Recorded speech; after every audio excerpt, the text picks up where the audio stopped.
This is Dorie Clark, and I am here on behalf of Newsweek. I'm so excited for this week's guest. I'm here with Robert Herjavec of ABC's Shark Tank. Robert is the author. Hello, Robert. Hi, Dorie. Thank you for having me in So your great to virtual have you. world. Oh, thank you. Robert is the author of a book, You Don't Have to Be a Shark, although he is, Creating Your Own Success. And if you are interested in tuning in and joining us, we are going to be taking your questions throughout our time together. So please let us know who you are. Type into the chat box where you're calling in from. We want to see who everybody is. And we are going to be talking today about how your business can thrive during the pandemic. So, Robert, my first question for you, just off the top, I mean, we know that this year with COVID has been so stressful, so disruptive for so many businesses. What would be your top piece of advice for companies or business leaders that may be struggling during this period? What do you think is most important in helping businesses survive so that hopefully 2021 can turn over a new leaf? Yeah, I think the first thing is you have to have a very clear sense of reality. When COVID first hit, there was a lot of, oh, we're going to get through this, don't lay anybody off, don't cut costs, blah, blah, blah. And I always think that's really dangerous. You've got to assess what your personal situation is in your business. I know even for us, we didn't know what was going to happen. We didn't know if our customers were going to go away, how things were going to be affected. So I actually had my CFO make a black swan forecast, which was no new customers, none of our existing customers paying us. How long could we survive? And once I had that, I was able to come back from the edge. But I think there's no time to have a false sense of optimism. I mean, it also doesn't mean be super negative, just be realistic because you don't know what's going to happen. Having said all that, I do think it's a great time to start a business because you have one quality today that you typically don't have in a good economy, which is reality from your customers. When businesses are struggling, they don't waste time. So if they're not going to buy from you, they're going to tell you right away. And most businesses fail not for lack of opportunity, but for lack of clarity for real opportunity. Robert, thank you. That's terrific and makes a ton of sense. And we are here with Robert Herjavec. We're talking about how to thrive in your business during COVID. We want to welcome some of the wonderful guests who are here from around the world. We have Soledad from Argentina, Travis from Spokane, Liz from New York. We have Illinois, Chapel Hill, Chicago, Atlanta. We have Sophia from Greece. We have Alan from West Cork, Ireland, Sarah from Egypt, everybody. So we're so happy to have you here. And please feel free to type your questions into the chat box for Robert. Now, Robert, I know that one of the big themes that you have talked about a lot is the importance, especially during this time, of employee recognition and really making sure that the people who work in your business are feeling appreciated, which so often can go out the window when we're in the midst of a crisis. Can you talk a little bit about that and how that has sort of played out in your own life, in your own business? Yeah, so Dorie, I have 350 employees. I haven't seen a single person from my company since February 17th. Our offices are closed. We can't get together. Most of the countries we operate in are in quarantine. So when it first happened, we're all on Zoom. It was like, rah, rah, yay, this is great. Zoom call after Zoom call, me telling people, you're important, you're important. I mean, it just gets a little bit old. And especially in tech, our greatest asset is our employees, by far. We don't own trucks, we don't own factories. We have people and we have partners. And the number one thing, especially when we can't get together, is how do we stay connected? So we've been trying to find creative ways to do that. And, we'd buy like a coffee card from Starbucks. Then we realized, oh, hang on, Starbucks aren't open. What, and it's very individual. And we came across Bake Me a Wish, which was phenomenal. And I got to tell you, we bought one for every one of our employees. We sent it to their house. I sent it to my house. And something magical happens when you get it. The packaging is incredible, but you put it on your kitchen table. I send you a coffee cart. What do? You put it in your study. I send you this, you put it on your kitchen table, and then your significant other says, "Oh my gosh, that's so pretty. What is it?" And we found it was a very engaging type of gift and thoughtful. And whenever you can engage the entire family, I just I just think that goes so much farther than individual gift. And recognition is always great.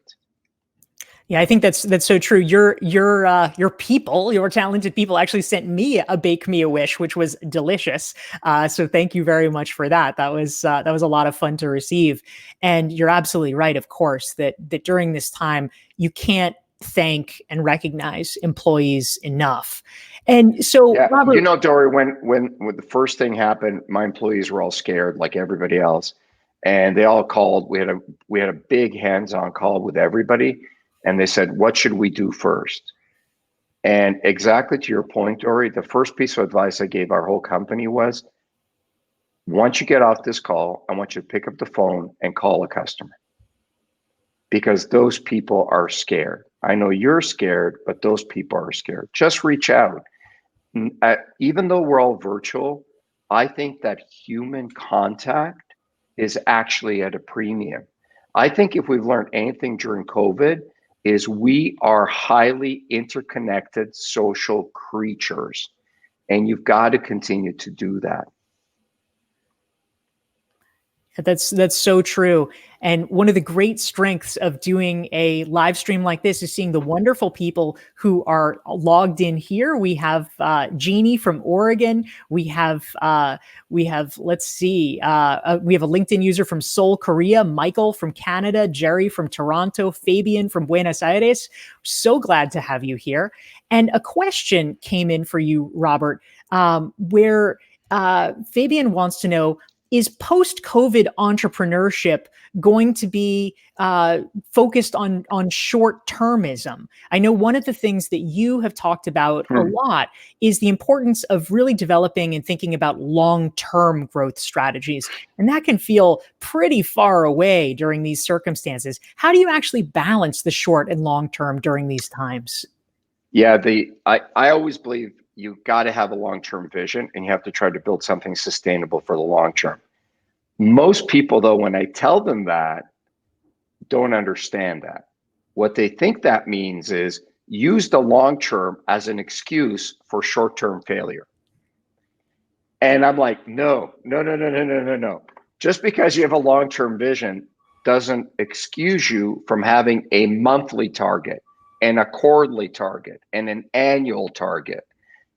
So have a long-term vision, but expect short-term performance. There is no lack of excuse, especially during COVID or even post-COVID, for lack of performance. Execution is always the key.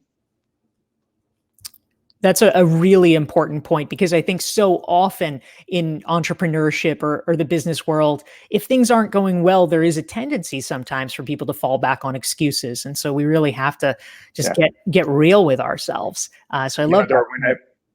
When I'm buying a business and I sit down with the owner of that business, one of the trap questions I ask them is, tell me about your goals. And, they usually go into these really long-term goals. And then I pivot and I say, well, tell me your target for next year. What I want to hear is a very specific number with very specific tangible targets. What I don't want to hear is, well, we'll just do the best we can. You know what? We'll do the best we can. And I'm like, in my mind, I'm like, oh yeah, X-nay. That person is not a realist. Such an interesting point. Great rule of thumb. And speaking of rules of thumb, Anna has a question for you. And please, everyone who's tuning in, please type your questions for Robert into the chat box. We'd love to hear them. Anna wants to know, is there a rule of thumb to recognize when it's time that your entrepreneurial resilience should come to an end? If you are hitting a lot of walls How do you actually tell if you should push through them, Robert, or maybe it might be time to give up? So, in general, when you run out of money. So, I think that answer is really dependent on your personal situation. And the reality of life is you don't have unlimited time. Performance is not measured over unlimited amounts of time. A football game has quarters, it has a stopwatch. I mean, there's everything in life that's hard is measured in time. And so if you have unlimited funds and your parents are super wealthy and they're going to keep writing checks and you want to be the best sushi restaurant in California and you've been in business for 5 years and you have no sales, hallelujah, keep going if you're passionate about it. But I think you've got to measure it against reality. And, for me, every business I started, I always kind of had this time frame. How long can I go until it really begins to impact my family and becomes dangerous? Because I love my business, but I love my family more. And I never wanted to put them at risk. Thank you for that, Robert. That's a very helpful guide, I think, for a lot of us. And for all of you tuning in, if you are enjoying this conversation, please hit like and please hit share so that your friends and colleagues on LinkedIn or your platform of choice can see the interview and benefit from learning from Robert as well. So, Robert, we hear a lot these days in the COVID world about the new normal, whatever that means. And Jason had a question. He's curious, what new normals do you see continuing in business in general, or in your particular business moving forward? What are the changes that you feel like will actually take root more permanently? Yeah, Jason, thanks for that question. We talk about this a lot. The first thing is, I think that some things will go back to as they've always been, but some things, to your point, have changed forever.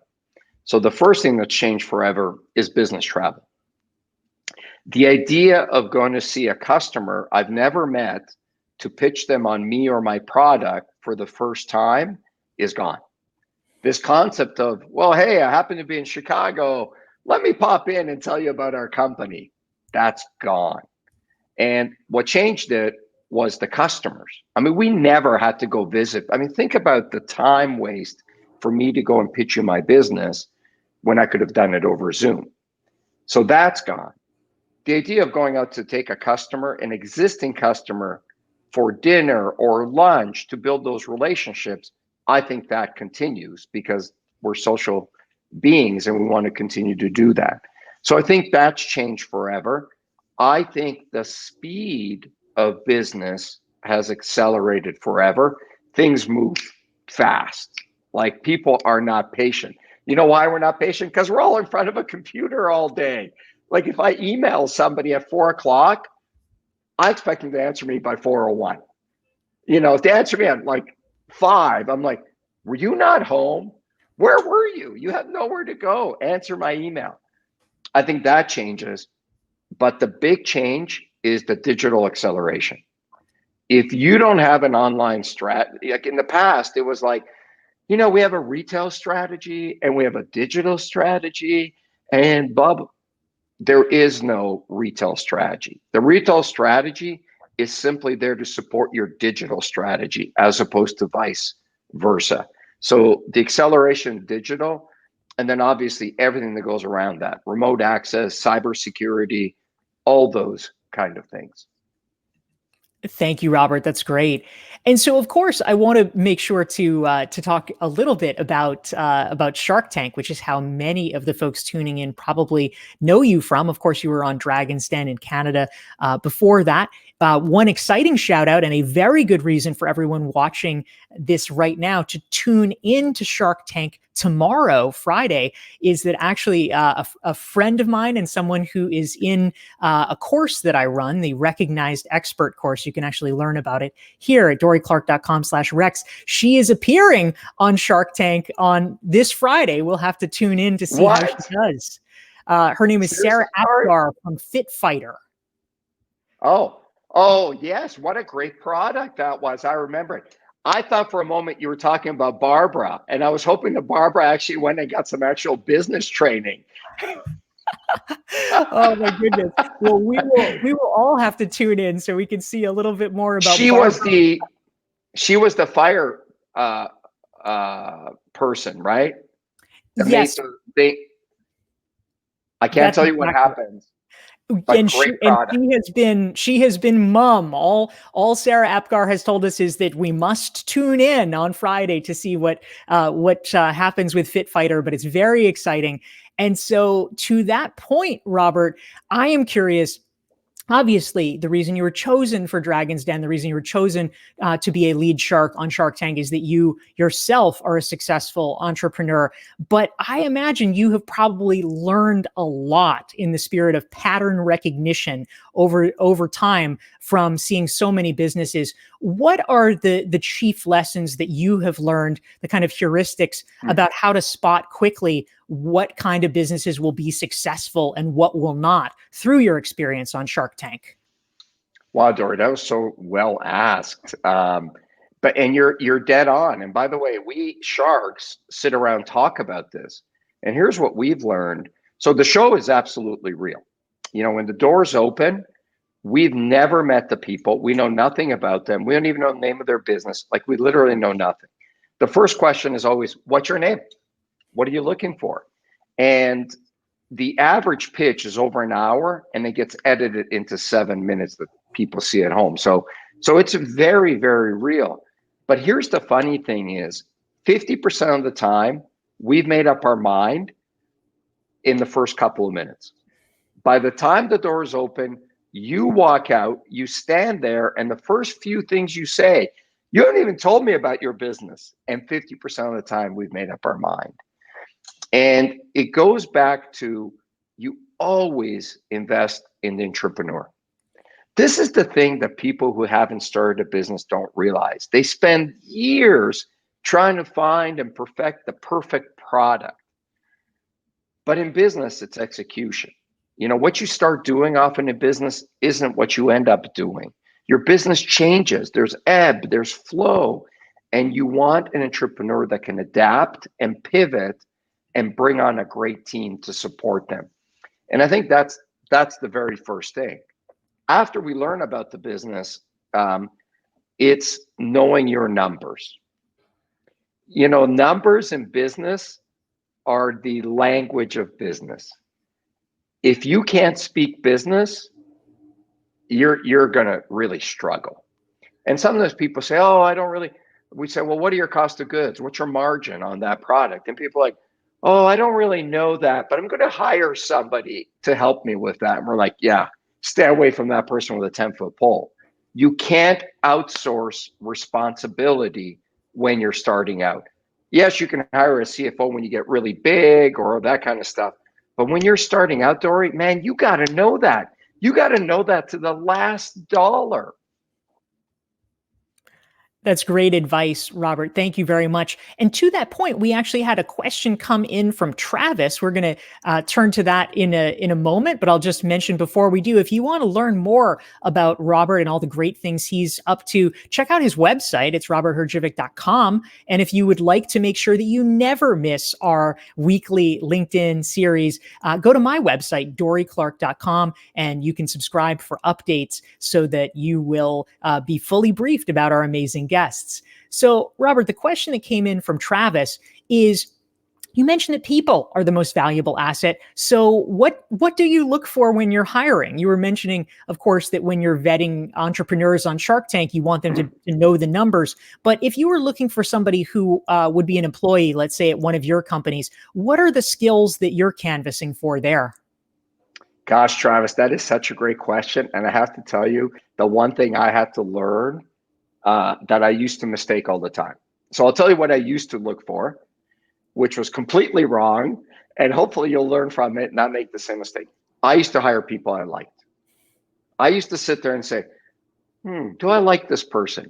And I forget who it was. One of my old bosses gave me this horrible piece of advice that said, never hire somebody that you wouldn't want to sit next to on an intercontinental flight. And for some reason, that was in my head. So I'd be interviewing somebody and I'd say, oh, do I like that person? Can I hang out with them? Now what I've realized is it doesn't matter. A team is not a group of people that necessarily like each other. A high performing team is a group of people that respect each other. I don't need to like you. We don't need to go out for dinner. I don't need to meet your family. I don't need to meet your dog. I mean, all those things are great. And if we get along, that's just icing on the cake. But I have to respect you. And so the first thing I look for is, do you fit in our culture? Not do I like you, but do you fit in our culture? And in our company, we're a highly competitive, highly motivated, highly driven culture. So if you don't want to wake up every day and do a little bit better than the day before, and if our growth doesn't motivate you, you're probably, like if you're just somebody who wants to work a few hours, but your real passion in life is baseball, and your softball team is really your passion in life, you're probably not going to fit with us because our 350 people are deeply passionate about cybersecurity. And so we look for the cultural fit above everything. So interesting. I think that's going to be helpful for a lot of people. So thank you for that, Robert. Mitch had a great question, which kind of ties in with all of this. Obviously, you are very passionate about the work that you do, that your company does. But what motivates you to get out of bed each morning? Has that changed over time? And how about during the pandemic? Many people, their priorities may have shifted in the past few months. We're curious about how you think about that. Gosh, Dorie, you have the best listeners. These are great questions. So I'm going to tell you what motivated me pre-COVID. And when I had a little bit of success, I'm just deeply passionate about what our business does. And I want to wake up every day. I think we have an incredible opportunity to become, the best cybersecurity business in the world. We're taking on the biggest companies in the world. I really deeply love what I do. I mean, that's what's driven me for all that time. Now, I'd love to tell you that's what drove me when I started my business. You know what drove me when I started my business? Paying my mortgage. That's what drove me. And, sometimes these entrepreneurs come in, they say, oh, I started my business. I had this real vision and we were going to do this. And I was deeply passionate about it. And I'm sure there are people like that. But I got to tell you, most people that start a business, it's fear and it's need. And my need was somebody fired me. I couldn't get a job in time to make my next mortgage payment. And so when I woke up every day, I'm like, if I don't sell something today, I can't pay my mortgage. And so that was a very clear cause and effect. And so, the business got, but having said that, that only takes you so far. If you start a business to make a buck, you'll only make a few bucks. If you start a business to make a buck, but you find your greatness and your purpose, you'll make far more bucks along the way. Funny thing is, when COVID started, I was so afraid. All that uncertainty, I went right back to, if I don't wake up today, people are going to know I'm scared. They're going to get scared and our business could fail. And I think failure is a really big motivator. It absolutely is, Robert. And a great question came in from one of our listeners here on LinkedIn, which I think a lot of us are probably wondering about, which is, what are your strategies to keep learning and growing? Especially because, we know you've been on Dancing with the Stars, you're on Shark Tank, now you run your own business. You must be incredibly busy. And so how do you keep learning and growing? And what are you focused on learning right now? Yeah, I think great leaders are great readers. And I think I'm constantly trying to learn. But life for me isn't about learning big things. Like, I don't have to learn Spanish. Like, I can learn how something works. And I find that deeply fascinating. Like, I am a creature that's starved for knowledge. And I find everything in life fascinating. I really do. My mom had this quote that said, you can lead your life in one of two ways. Either everything is a miracle or nothing is a miracle. And I truly believe that. Like, I wake up every day and I think it's a miracle and I'm excited and I want to get going. And yeah, I have crappy days like everybody else, but what I've learned is nobody cares. On those crappy days, if my customer calls me and says, "Hey, Robert, how are you doing?" You know what I say? I say, "I'm wonderful." Because what's the alternative? Like, people, when you sell your company and you sell yourself, the first thing you should always sell is joy. People's lives are very hard. You don't know what someone's going through. When they ask you how you're doing, they don't really care. What they don't want is they don't want you to be a burden. And so I just think that we're living in such a fascinating time and we're all sharing this experience together. That has never happened in my lifetime. There's been recessions, but if you were in banking, it didn't affect you. If you're in no matter who you are, what business you're in, you're affected by COVID. And I think it's a great opportunity when we have that shared community to learn from that. That's very true. Thank you, Robert. And as we're winding down in our last few minutes, just a reminder to our viewers that if you are enjoying this conversation, hit the like button, hit the share button so that others can also learn from Robert's wisdom. So you mentioned that during this pandemic, the effects have been so much more widespread than anything else we've ever seen in our lifetime. And one of the key challenges for a lot of people I know is really thinking about work-life balance. And so we have a LinkedIn user who had a question for you. How do you balance your work-life balance? How do you think about that and actually make time for strategy, which we know is so important, and yet so many of us fail to do it? Yeah, I think one of the great things about being an entrepreneur is not that you work less. That's another thing. All my friends who've never started a business always say, "Oh, I wish I could start my own business so I could work on my own schedule." And I'm like, that's such crap. You work at your customer's schedule. But I think one of the things that people don't do enough is spend the time to think. And I find that business is a contact sport. And when the game starts, it's on. So I'm sitting here, I'm doing this interview with you. After this, I have a virtual meeting with my production team. And then I have another thing. Like, when you're playing the game, you can't think about the game. When you're in the middle of the fight, you can't start thinking about strategy. You're just fighting. So what I've had to do is find those moments of stillness in my day in order to be able to do that. And for me, it's waking up early. So I wake up every day at 4:30. The first half hour is a cup of coffee and just thinking. I have a pad of paper in front of me, and for that first half hour, I just write down strategically the things I need to accomplish today. Because I've learned once the day begins and the fight starts, I'm not thinking about what I'm going to accomplish. I'm just reacting. I think that's such a powerful note to end on. Robert, thank you so much. This has been a fantastic conversation. Just as a reminder to our readers and to our viewers, if you'd like to learn more about Robert and his terrific work, you can check out his website here. And you can also, of course, check out his book, You Don't Have to Be a Shark, Creating Your Own Success. And if you'd like to make sure you never miss an episode of Newsweek's Better, you can learn more and sign up for updates at DorieClark.com. Robert, it has been a joy having you here. Thank you for having me, Dorie. Thank you, and take care, everyone.